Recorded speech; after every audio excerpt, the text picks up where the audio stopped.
Hey guys, welcome back to Bookie Review. Today I will be reviewing The American Dream. It is a Dream After All, written by Daniela Cano. I'm going to be showing you the cover of the book and little snapshots of what the chapters look like.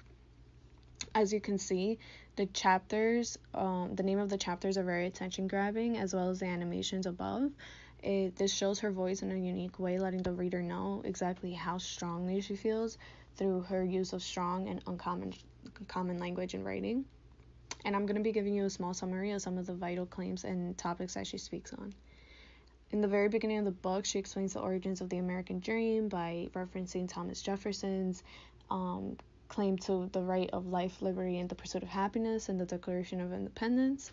She explains what the American Dream is in a basic sense, and she also explains to us how the West Coast and the American Dream are very closely tied together.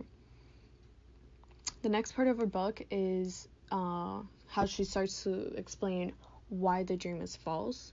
She says one of her points is mass culture heavily influences our expectations and what the American dream should look like for ourselves.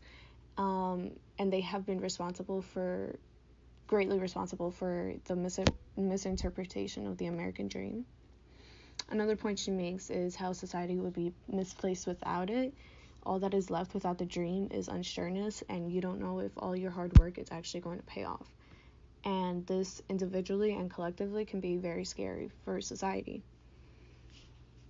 Something else she speaks on is that the American dream has been presented to us as a promise, something that we are entitled to. It has been ingrained in our minds, and we don't really stop to think about it and say, well, is this even real? Moving on, she says that the American dream is the biggest motivator in our society. She speaks on this for a very long time, and it's because she supports all her claim through psychology. She explains to us how things like the incentive theory and the cognitive theory, it motivates us, it makes us think that we are better off with the dream than without the dream.